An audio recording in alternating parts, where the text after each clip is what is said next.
Hey, well, welcome back to Inside Personal Growth. We have a returning guest on the show.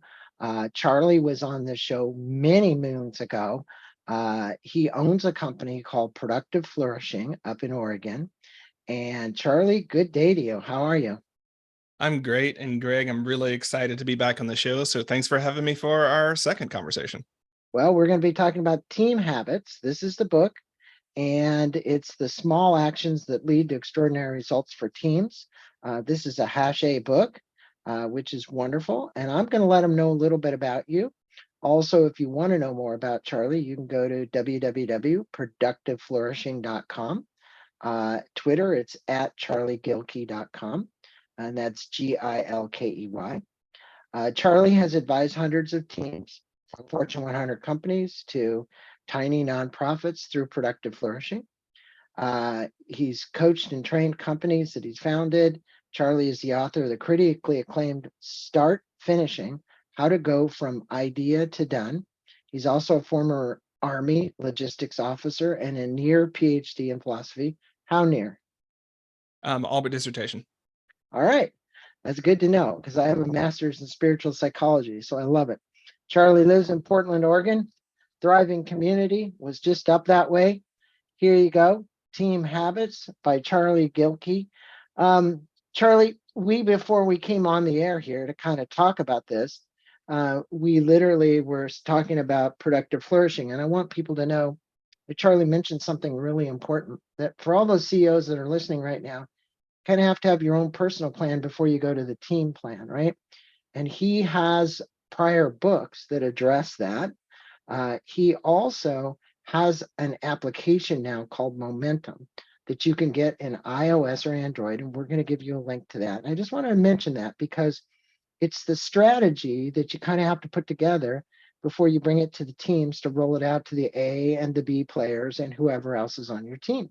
So that's a good thing to know, right? So hold on one second. We're going to block this out. And so what I would say is that, you had two other books prior to Team Habits, and your organization, Productive Flourishing, we said, it was focused on helping people finish the most important work that they start. And I think that's true with everybody. It doesn't matter if it's me with just a smaller organization and a podcast, or people who are running 1,000-person company. It's like, did we finish what we started? How has your work now evolved into you writing team habits? And why are team habits so important to make a shift in the productivity of the organization? Yeah, well, I really appreciate that question because team habits is both something that I knew I would be writing a book like it before I finished Start Finishing, but also as I was doing a lot of the conversations for Start Finishing, the things that I knew I would be writing kept pulling out. So I deal with paradoxes. I love my work being focused around paradoxes. So Start Finishing really address the paradox of why we don't do the things that matter most to us. Like solving against procrastination is a different sort of scenario because, we procrastinate on things we don't want to do. That's pretty obvious of why we're not doing it. We don't want to. But it's really a mystery of why we don't do the things we actually want to do most. And so Start Finishing handled that conversation. And as I said, I knew what's now Team Habits would be the second book because it was like, well, the first one was about how you get your best work done. And I knew the second one would be how we do that together, right? So the code name for Team Habits before it was Team Habits was Start Finishing Together. Why habits are so important is because so often when we look at changing our business or organization, the very first thing we do is try to change people. Changing people is really hard. Super, super hard to change people. Most of the time, people don't want to be changed, especially by someone else. When really what we need to be thinking of is what are the ways we're working with each other, what I call work ways, and those team habits, which is a subset of work ways, that are really getting in the way of us wanting to do or doing what we want to do. So that's the paradox on the team side. When you think about it, most of us love getting stuff done with other people. We're wired to have good relationships with other people. And we actually like the idea of what we're going to accomplish. Those are three different things. So you would think that with that set of assumptions about who we are as people, teamwork would be easier than it is. But teamwork, for many people, it's challenging. So my approach in Team Habits is to take those givens, because that's fundamentally who we are as people, and say, what's in the way of us doing what we most want to do? Can I ask you a question though, Charlie? Mhm. Because I think in today's world, and it just seems to be, the more I have these conversations with people who have productivity apps, Tego Forte and Second Brain and all this kind of stuff, that it's the massive volumes of information that we've allowed to come off of our transit that's distracting us and getting the procrastination, because we think we need to attend to all these other things as well. At the core of this, can you, I mean, because, I've studied the neuroplasticity, the way in which the brain works.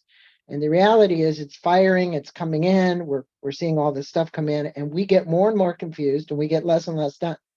Can you address that? Really, I know it wasn't one of my questions, but it came up during this.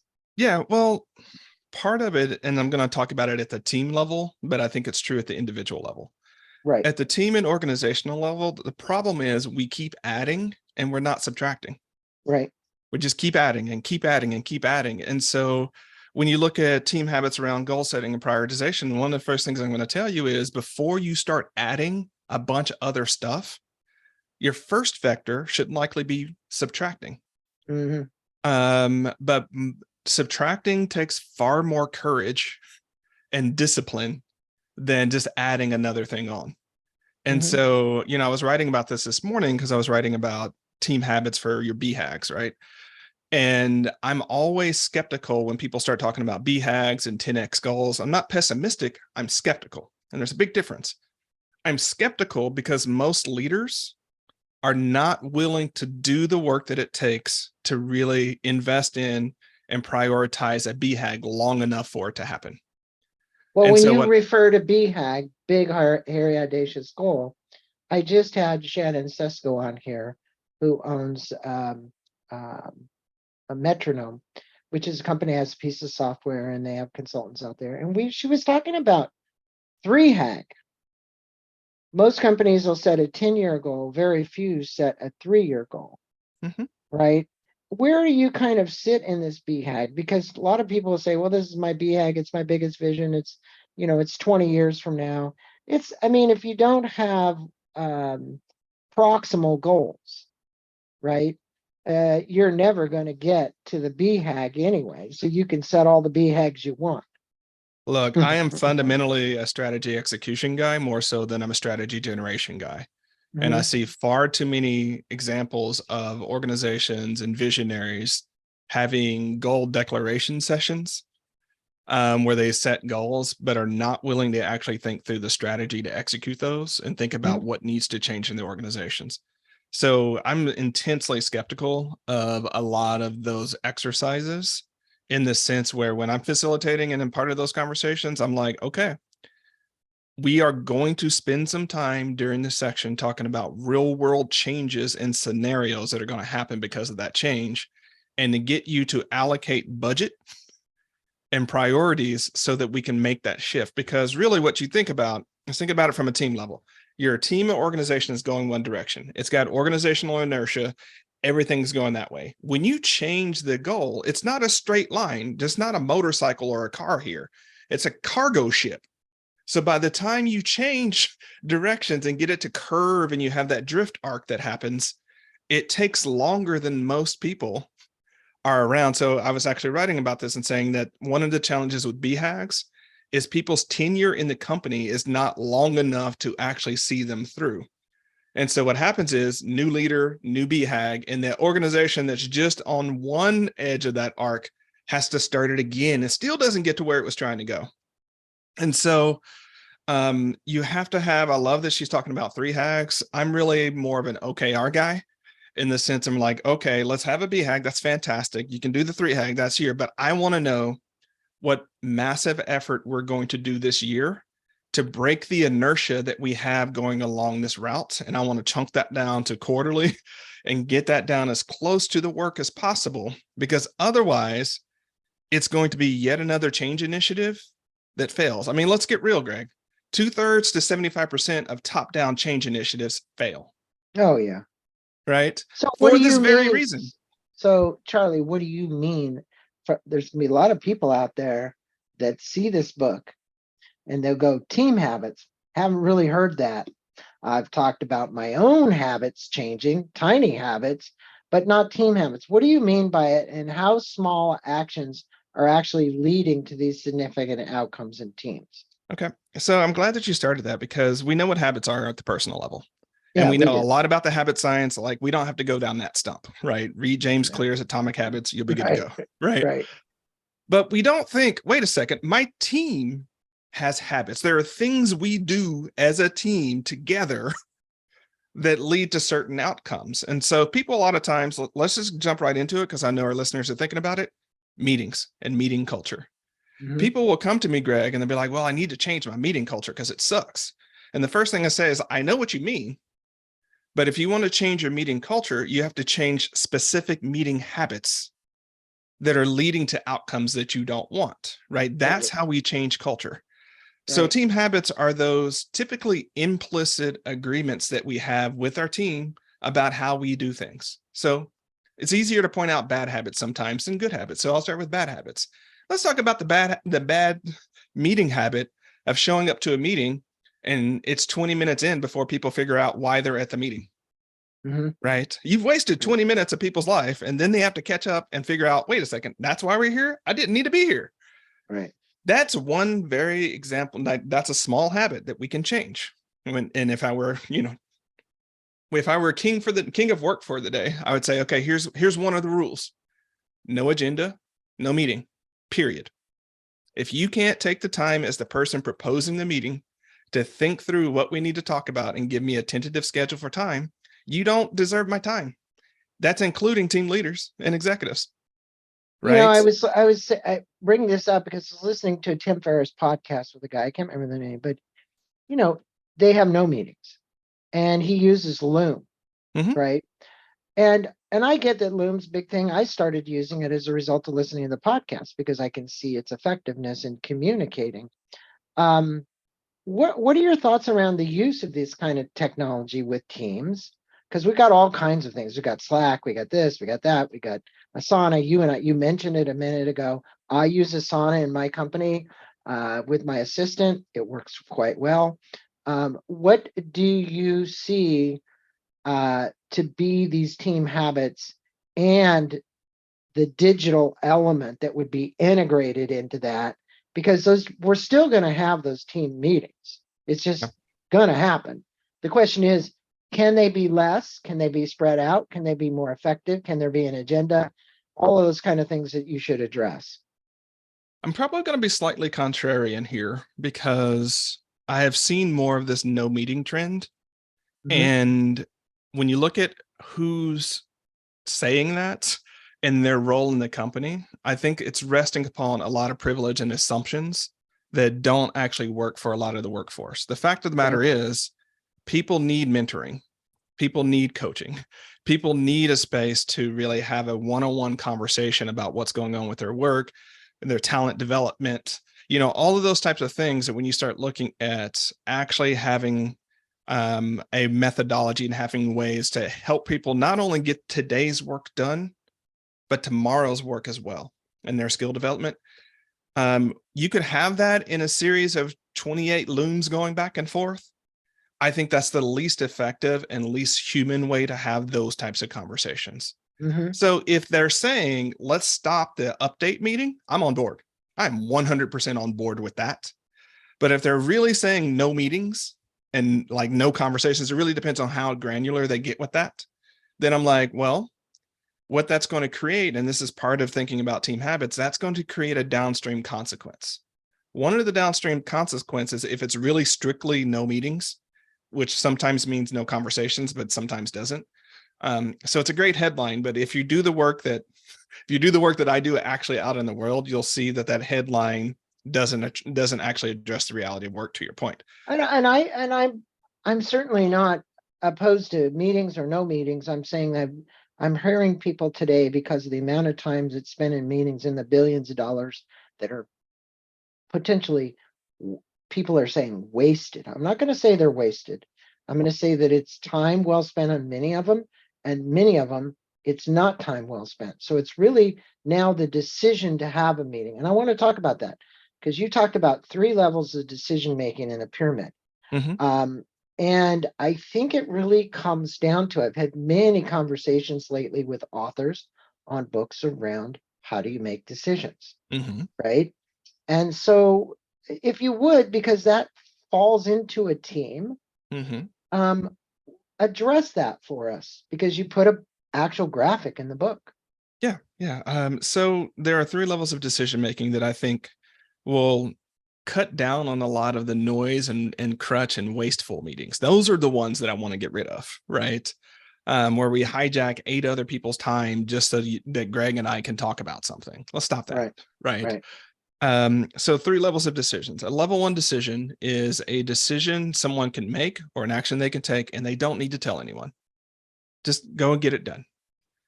A level 2 decision is a decision they can make or an action they can take, but they need to tell someone, right? They need to tell either their manager or the team. And a level 3 decision is one they can't make and an action they can't take, but in the best teams, they provide a recommendation or a tentative plan about how to proceed for someone who can make that decision to make. So the reason it's a pyramid is that in an ideal world, about 80% of work falls within level 1 decisions. People can just do their jobs and don't need to tell anybody, and we can get rid of this like Twitter stream of what we're doing all day. It's just noise and it's not helpful, right? So you either trust your teammates to get the work done or you don't. And if you don't, talk about that along a different vector. Got it. And yeah, the second one is 15% would be level 2 decisions, where you make them because your team does need to know, your manager does need to know. And then 5% are those level 3 decisions. And so I want to imagine the leaders here. Let's imagine your day to day. If you just had to work on level 3 decisions with your team, you didn't get the updates. They weren't on in your desk or on your desk or in your office asking you a bunch of questions. And it was just those level 3 decisions where that was where your time needed to be spent. And you spent your time educating your team about how those decisions are made so that you can make fewer of them in the future. This is 10x sort of, that Pareto work that if you do that, meetings cut down. Your 75-15-5 rule applies. And if it's only 5%, it's a smaller percentage of the decisions that need to go to somebody else to actually finally be made. Yeah. And from your perspective, what are the most common challenges that teams face when trying to build effective habits? And how does your methodology address these challenges, and how do we make better decisions as teams? So let's talk about those 75% of the decisions that we have to make, or the 15% that we have to make as a team to make better decisions. So part of maybe I'm a little contrarian here, but right now we have dueling managerial paradigms, right?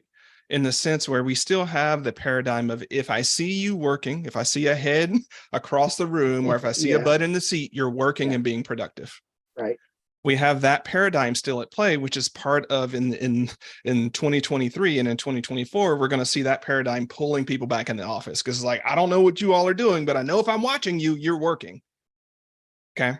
We also are in a place where we have a much more hybrid results focused work environment, to where it actually doesn't matter where my butt is or anything like that. It's if at the end of the week, I got my key things done. When you switch to this latter way, actually you have to be more communicative about what needs to happen in advance. And so many of the leaders that are pulling people back in and just want to see heads aren't doing the work of saying, here are the actual outcomes I need you to get in this timeline that's realistic. And if you get those, it's on your own, right? Because they're not doing that, it's like, well, I need you around so I can see you working. And then because I'm doing all that management, I have to tell you week by week or day by day what you're doing.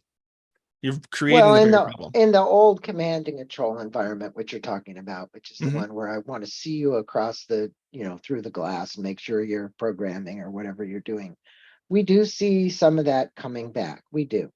But you also said before we started this show that you like to address what you see as the future of work. Now, I've read so many different books and people have come on about what the future of work is going to look like.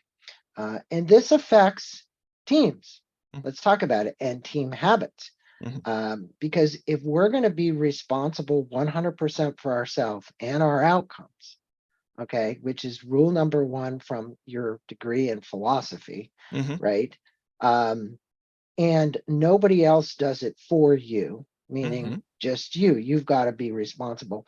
How do you see this world of work where CEOs, midline managers are trusting without a command and control environment to actually allow people to work autonomously and make those decisions to move the needle forward in the company?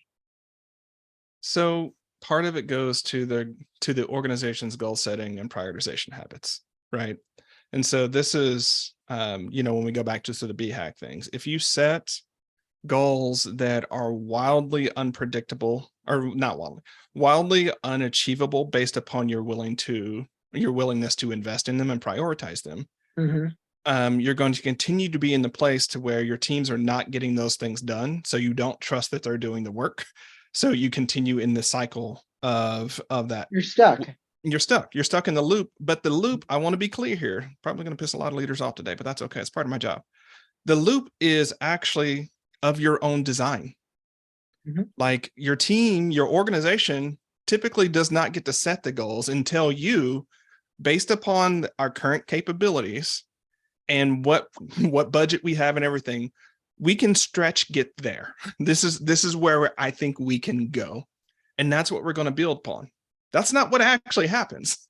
What actually happens in most organizations is it's like you need to get there and figure out how, regardless of the constraints that you have with the organization. Mhm. So part of this is I really want team habits to change the dialogue about how some of these things get set, right? And so let's pretend Greg and I are on a teammate. Are you assuming there's no inclusivity in this? I mean, because to have an inclusive environment, you're listening to the team members and you're listening to what they say as to how it might be achievable. Now, in every team, you've got A, B, and maybe C players, Mm-hmm. different levels of acuity and different levels of skills, Mm-hmm. and people's perception of whether or not it's achievable from maybe somebody who is an A player and goes, yeah, yeah, yeah, we can do it, or a B or a C player that's going, nah, there isn't any way that I'm going to be able to get that done.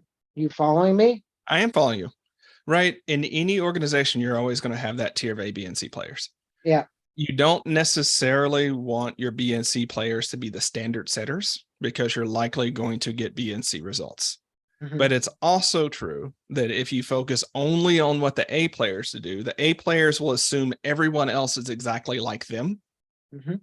And set goals that obviously are not going to work because not everyone else is exactly like them. Right. And so you actually use some of the wisdom of the crowds here, which is a thing we know from the internet. We know like this is what works is you take, sort of a mean line and add a little bit more. Well, when we look at goal setting science, we know that if it's merely an easily achievable goal, you're actually more likely not to achieve that goal because you're unlikely to invest the level of effort it takes to get there. Mm-hmm. But we also know that unless there's extreme organizational backing, having one of those epic goals where you're going to like 10x your business in a year is also not going to work because people are like, I don't understand how I'm going to attend to the business of today and do this new thing without you removing something. So what we look at is stretch goals. And so, as I said earlier, I use more of the OKR way of thinking about this. So that's objective and key results. And really, we look at goals that we want that are in the 55 to 60% achievable rate, like the confidence level of Are people. these your push and pull goals that you mentioned in the book? Slightly different. I'll get to that in a Okay. second, right? But when Okay. you look at that actual target, the level of confidence that works well for a lot of teams is in that 55 to 65% range. You Okay. know it's likely that you're going to achieve it, but you can't phone it in, right? You can't just pretend like it's going to happen. So you have to worry about sandbagging and things like that. But that's where I would go on this. Sort of like one of the things we have to get to is where teams are actually brought into a stretch goal conversation and builds the pathway such that the team then can commit to that goal and say, yeah, I believe we can do that. It's going to be challenging, but we can do that, versus getting some goal where they have no idea where it came from. Well, you and whether said it's realistic. 55%. And I go back to that old chart of a stretch goal where you saw people with their skills, abilities versus their ability to achieve the goal. Mhm. Okay. And that's been around for a long time, as long as I've been on this planet, and you know that as well. Mhm. So if I've got somebody who's in a B chair and I put the stretch goal in and I don't feel confident and I'm in this team, what do you do? I mean, what are, you referred to in the books as, uh, uh, in the book, this goal setting prioritization and this push goal versus this pull goal. Yeah. What is that? What does that mean to teams? Why is All right. that So important? most goals from an organization are a push goal, meaning someone sets the goal and pushes Right. people to get that. So Mhm. you can even hear it in the language around how people think about, like, how do I get my team to achieve the goal? It turns out that typically, if you're in that conversation, you are compelling your team to do something that either they don't understand and haven't committed to, and you're trying to motivate them to do something that's not in alignment with what they see is going on, right? Mhm. That is one of the hardest ways to lead and manage people, is just to continually make them do stuff. Pool goals use both the individuals of the teams, but also the team's collective affinities to decide, or to sort of frame that in that. And the thing about it is, Greg, it might actually be the same destination. You might be trying to get your team to go to the same place, but there's one way in which you say, you're going to this place, make it happen. I'm going to compel and push you to do it, versus enrolling the team to go through that place. And then because they want to go there, they see it, they believe it, and they want to drive there, your management posture shifts from like pushing and whipping people to get a goal to supporting and removing things that are in their way. Right? Very important. It's a very important distinction. And I know, because I have my own company and I've led plenty of in other scenarios, I know there's a time in which it's like, look, you get paid to do a job. Just do the job I tell you to do. I know that. I've been there. I will tell you, in every experience where someone has said that, or I've said that, I got the very opposite thing of what I wanted. Mhm. Right? In every circumstance where it's like, look, okay, let's pause for a second. Let's talk about where we're going. How But does this fit into? you've allowed, Charlie, your emotion to get into the way of the logicness behind what it is, because Yeah. we're human beings. We're all of us playing on the team are human beings. We have emotions, we have feelings, we get hurt. There's a lot of things that go on. It's quite a dynamic, to be honest with you. Mhm. And I think one of the things that you're really good at is how you craft clear communications and being proactive. And I want to address this, and I want time to run out so that we get this. What does effective communications look like within a high performance team or organization, in your estimation? Because Yes. you just showed an example in your own smaller company where you allowed your emotions to do something and you didn't get there. Mhm. And you know that everybody on that team's got their own set of emotions and their own whatever. But when it comes down to it, many of them are not saying it. Mhm. They're keeping it to themselves and Mhm. they don't want to express it. What do you do to help create clear communications and give people a safe place to talk?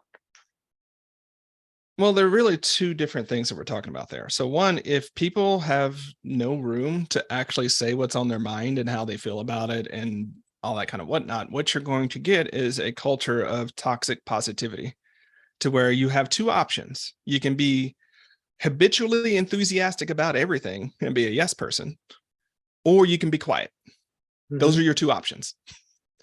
And most people, I'm one of those people that wake up naturally enthusiastic. I'm a Mhm. possibilitarian. I can see that, right?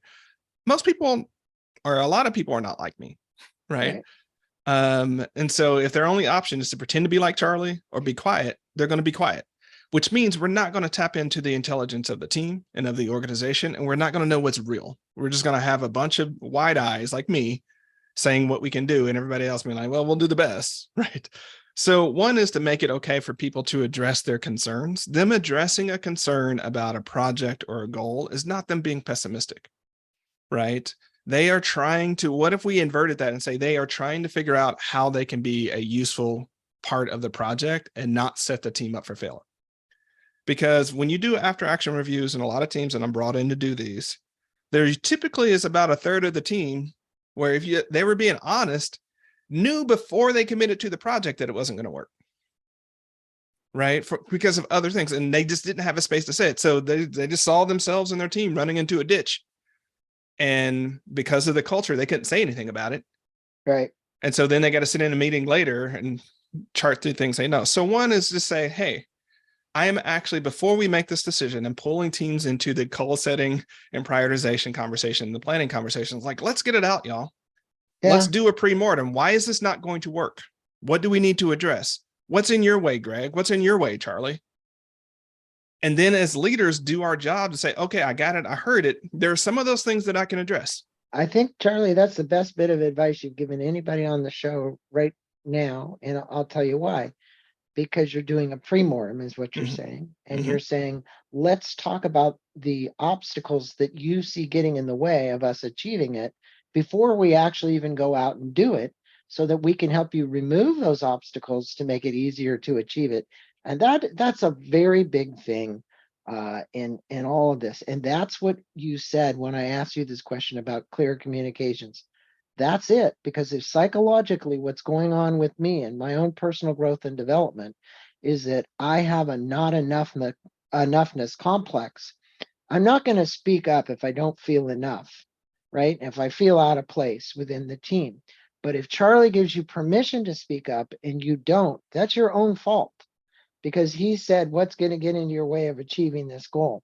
Yeah. But I'd like to actually talk about, in the time remaining, some real world case study stories of teams, organizations that have successfully applied team habits.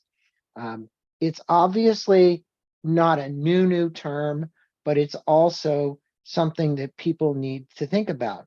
So for the most positive outcome and performance in getting the most of their tasks completed, what would you say is that give us an example of a case study that you've done and how it worked and what you applied it to, how you applied team habits to it?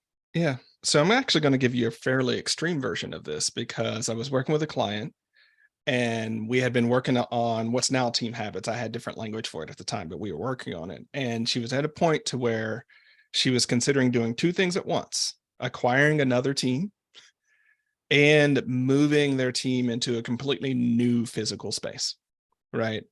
Now, by the way, if you've ever tried to do any of those, one is hard enough. To do both at the same time is really tricky. But she decided to do both because, as I was explaining this acquisition and merger, is like, what you're going to have is two organizations with completely different team habits come together and try to figure out what their new normal is in a new space at the same time. So because they are a landscape designer and sort of architect firm, that's what they do. She actually decided to completely redesign her physical space to use team habits and sort of as the foundation. So a few things that we did. I'll tell you what we did and then tell you the outcomes, right? I say we, but it's mostly her, so I'll say what she did. Instead of doing the stupid thing to where we make people commute to an office and then put headphones on so they can drown everybody else and look at a screen, she redesigned the space so that it was optimized for collaboration.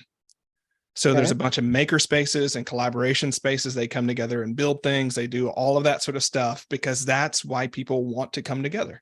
It's incredibly hard to have a whiteboard on Zoom, right? And so if you're doing that type of thing, it's better to be in person and the people get to choose that. Well, I'm getting ahead of myself. So the other rule is, if you're just doing admin office work, do it from wherever you want to, from home, coffee shop, doesn't matter, right? You decide. There's the only mandate that they have is that there's about 3 hours, I believe. They play with it to see what it is, to where you're required to be in a collaborative posture with your team. 3 hours of the day.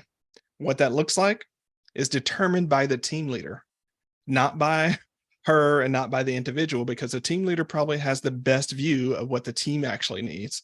And can say, actually, hey, Greg, Charlie, we're going to be doing this exercise today. Or What if they don't need 3 hours? They don't need 3 hours. Typically they do because of the type of that they do. But I think at this point, they have the communication protocol such that that's a real conversation, and the team can decide, hey, we know that's just standard 3 hours. We don't have it today. We are going to focus on this other work that we're going to get done. And then they do that. I like the design. The design sounds great. So what was the outcome of all of this great change in environment and providing these guidelines? I'm not going to call them rules because they were guidelines. They didn't say, hey, you have to. They basically said, hey, it's up to the team later to decide how we're going to meet 3 hours a day in a collaborative environment. So maybe we're all going down to Starbucks and sit at a table. Maybe we're going to meet in the office, whatever. What happened for her in a standpoint of engagement, productivity, positivity, the change in the environment? So I can talk about the engagement and positivity and morale more so than I can talk about the specific results. Although I can give you some of those. So the first thing that happened is you like come back to the office and cajoling people to come back to office went away, because it turned out that people actually wanted to come and work with their colleagues when it made sense to do so. Right. And so that whole, are we in office? Are we hybrid? What are we doing? It actually evaporated because it ended up being a labeling issue, and teammates got to decide what worked for them, and individuals got to decide what worked for them. So because of that, morale went up, right? Because they're like, oh, we don't have to do this. And because of that, project flow increased. Some of those things that you care about in her type of form got better. So time on task or project, ability to get things done on time, on time. So I don't have the percentages yet because we're still working through some of this to normalize it, but we saw an immediate upshot in that. Now I have to tell you about some of the downsides of this though, because that's just how I am, right? Part of what shifted in this, and this is the challenge, and Peter Drucker actually came up with this like 60 years ago. Like this has been around for a long time. We knew that the shift to knowledge working was going to be a massive paradigm shift for so many people, because deciding what you're doing today based upon your own priorities and things like that is not a skill set you learn anywhere.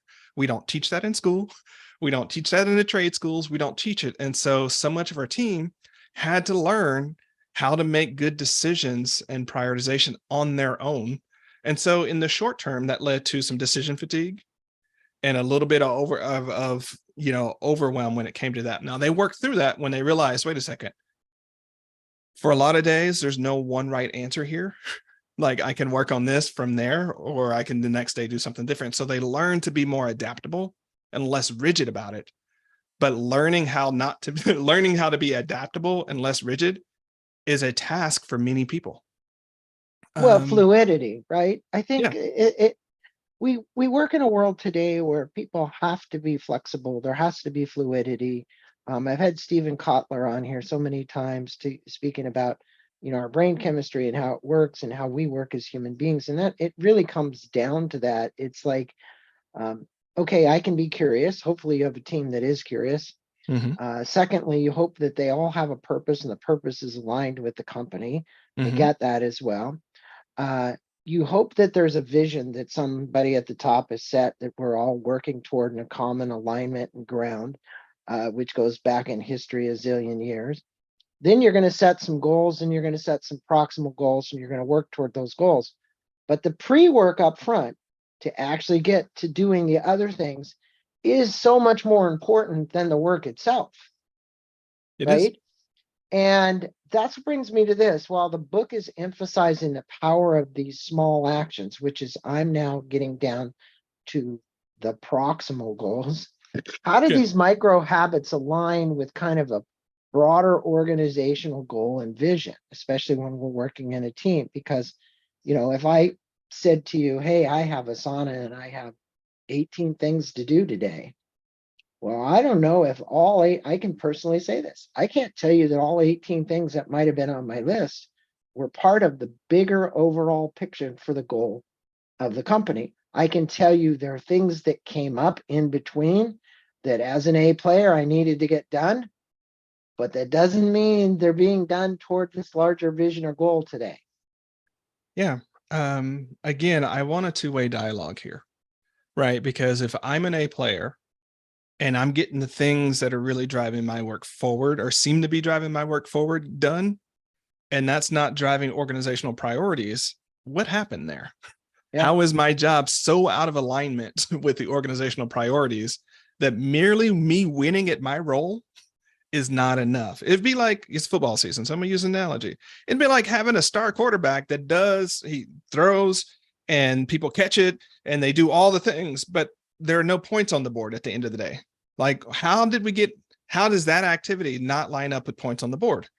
And so that's why I want that two-way dialogue, because if I'm Charlie, a high achiever, doing my thing, getting the sales, whatever my job is, and then someone comes to me and they're like, well, that's really out of alignment with the organization. Be like, but how? Why am I firing off of this old plan, what I call ghost plans? And this happens a lot in organizations. They're ghost plans because people who are in the room making the plan either don't distribute the plan or they don't tell people when there's been an update to the plan. Yeah, And but so, also you're Charlie Gilkey. Charlie Gilkey, I know, I can say this with 100% confidence, is very curious. mm-hmm, And Charlie Gilkey also puts a lot on his plate. mm-hmm. That doesn't mean, because I've seen what you've produced here just in the last few years, it doesn't always mean it's 100% in alignment with that bigger vision. Um, Precisely. and that is part of the issue, isn't it? I mean, we're human beings. We like variety. We like different things. We like things that sometimes take up off of task because it's fun, it's exciting. Maybe the one that was on task isn't as much exciting as one. I hate to be like the doomsayer here, but No, no, no. that's what's I going on. love you being a doomsayer, Greg, Yeah, because I want us to have the real conversation. And you're absolutely right. I can look back and we're making some changes in my business because I'm looking back over the last year and change. And I'm like, I've been doing some things that have not been getting the result that we wanted. Now, it took me enough time and enough data to look at and be like, oh, I thought it was going to do X. It did not do X, right? exactly. I need to Exactly. make a change because that's not working, right? And so, But the quicker yes. you figure it out that it didn't do X is the key. But sometimes, as you know, there's an enticement into those other things, and you'll hang out with them for a long time and they suck a ton of energy, and then they dissipate and it doesn't turn out to what you wanted. And then you're like, oh, okay, spend all Well, that time on that thing, right? Well, let's talk about it because we're talking ostensibly around team habits. Like, I started the journey for team habits 2 years ago, right? Yeah. Every seed that I planted, every plant that I fertilized, all of that sort of what I didn't know if it was going to work until the book came out. And so that's the thing about strategic projects that I wish we'd talk more about, right? Is most of the things that are we sort of talked a little bit about it. Most of those are going to take a significant amount of time to play out. Mm-hmm. But because of the artificial corporate cycle or artificial time cycle that we put things on, it's like you got to show results in a quarter. For real, I can do exactly the right thing and not show you the full results of what happened in a quarter.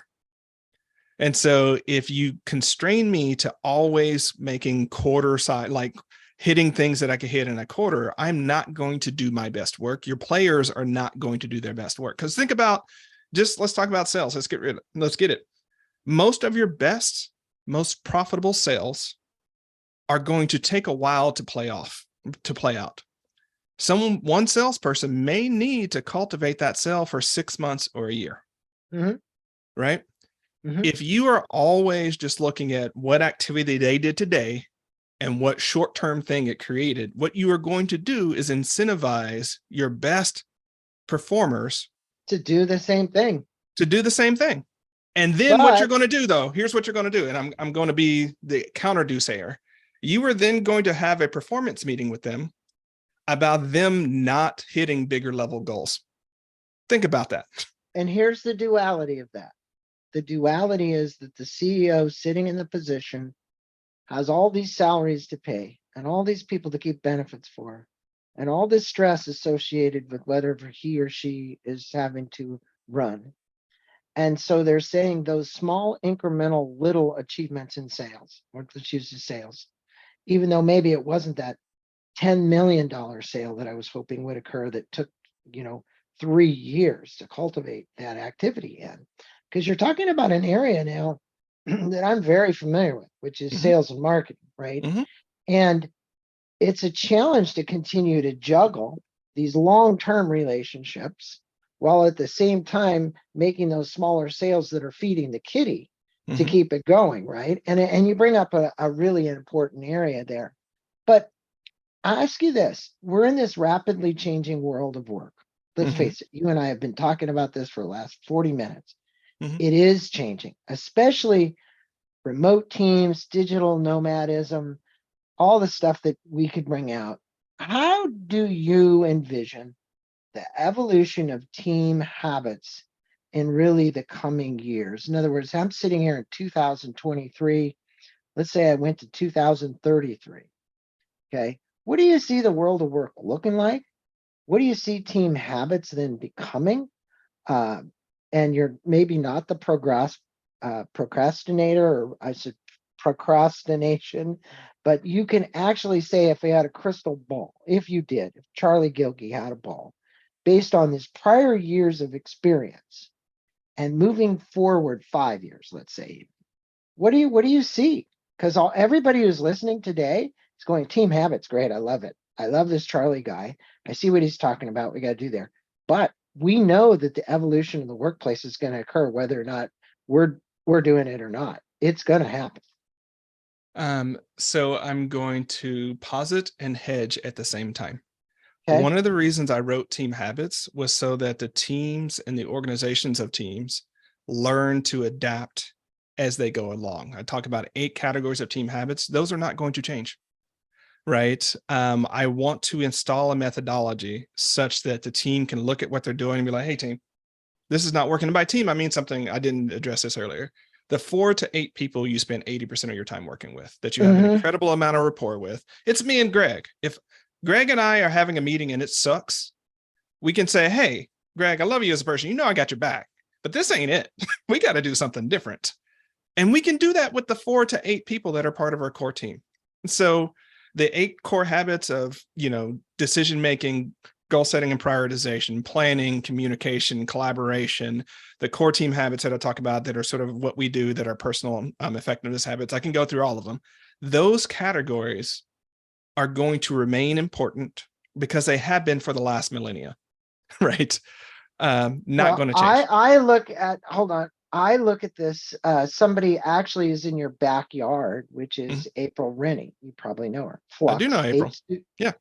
I mean, she's in Portland. She's got to know you if you don't know her. No, we know each other. She's a great person. But I'm saying these superpowers for thriving in constant change. The reason I brought back up her podcast is because I remember specifically she had 8 superpowers, and in your team book, you have really kind of gone down this path, right, to prepare people for what is to come. Yep. Okay. Yeah. And I think that's a very important element, Charlie, is that, people who are sitting in those big seats, they want to know what's around the corner. They're looking to see what's going to affect their workforce and their productivity. They're looking to see where are they going to get great A players from. They're looking to see how am I going to build more teams. And I'm saying you've addressed much of it in this book. You've addressed most of what needs to happen to make this happen. Yeah. Now, if you were to give these listeners today, like, useful takeaways from each chapter, which you've got, what would be the 3 key takeaways or insights you'd like the listeners to walk away from after reading? And for my listeners, this is the book, Charlie Gilkey, Team Habits, How Small Actions Lead to Extraordinary Results. What would you inform them of? So 3 from the entire book. I would focus levels of decision making is just such a game changer and we talked about that earlier because it removes so much of the team chatter and waste. Two, what I would say is make habits out of building belonging for your team, because it turns out that high belonging is a necessary component of high performance. You can get performance without belonging, but you can't get high performance without belonging. I agree. And the third thing that I want us to normalize more, and I'll take this a direction you probably didn't think about it, is for us to use our team's actual capacity to help them prioritize what they should be working on. And I know that sounds obvious when I say it, but it's not done so much in the workforce, right? Agreed. And so if you did those three things and open it up so people can have the conversations, the hope that I put out, the dream that I put out, to answer your question, because that leader, as you mentioned, is looking, what's going to be around the corner? How am I going to adapt? How am I going to evolve? I'm going to say, what if it wasn't on you? What if it was on the teams that you've created that see before you do and adapt before you do and tell you how they've adapted in a way that's in alignment with the priorities that you've set? What if you didn't have to figure it out? Mm-hmm. Right? That is the world that I want to set up. I don't want our teams and companies to be future proof. I want them to be future ready. Installing the team habits that we've talked about that work for your team, but also the meta habit of the team being able to change and adapt as it needs to without higher ups telling them anything, and without those A players having to drag everything, is the single best way to make a resilient organization that can adapt for the future, that requires far less management and leadership than what we've been doing. So I don't know how virtual work is going to be 5 or 10 years from now. I do know that hybrid is normal.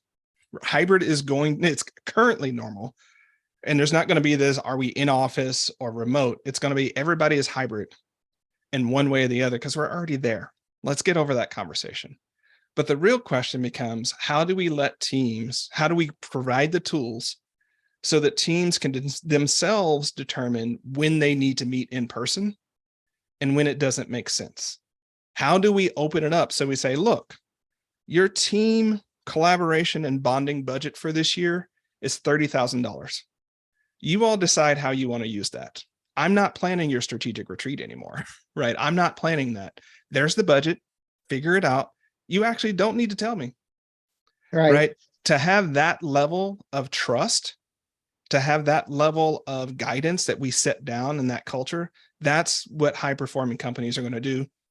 And we start that through tiny habits of breaking down the barriers that make that not the norm. Well, I've kind of always said that accountability creates autonomy. Mm-hmm.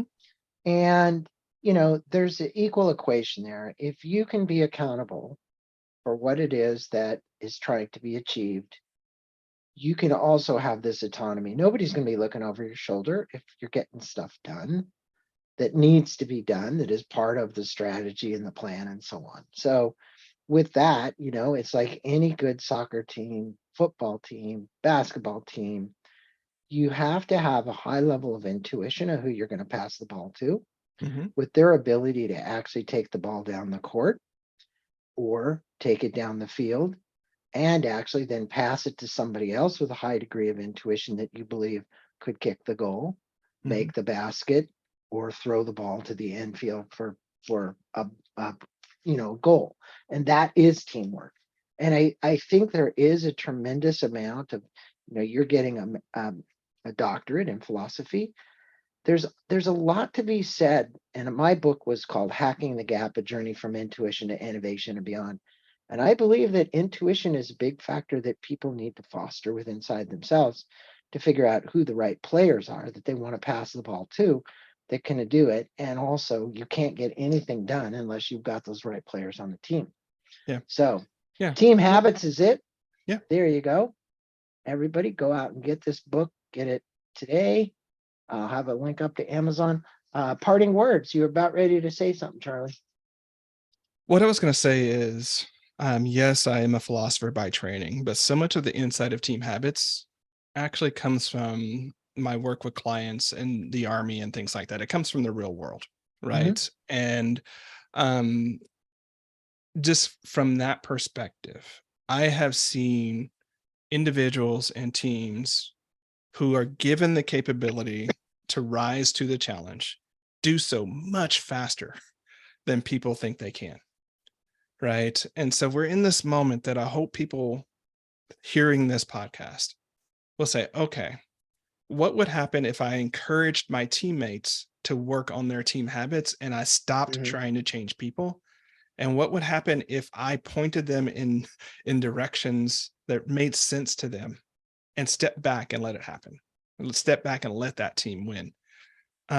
We've tried the white knuckle, get it done, and we've had to do that in a way over the last few years, but we are emerging. So I hope that you'll hear this and say, look, we need to start rebuilding work trust with each other.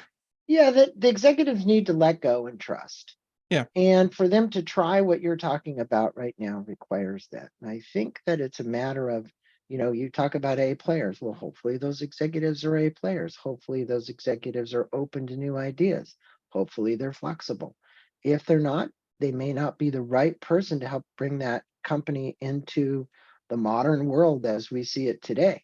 So, your book is great. It's an opportunity for my listeners and readers to go learn more about team habits. Also, as I mentioned way earlier in this podcast, if your personal, I'm just going to say it, shit isn't together, go to Productive Flourishing and look at the application called Momentum to actually get your stuff organized and put together before you start working with your teams if you're a team leader or an executive.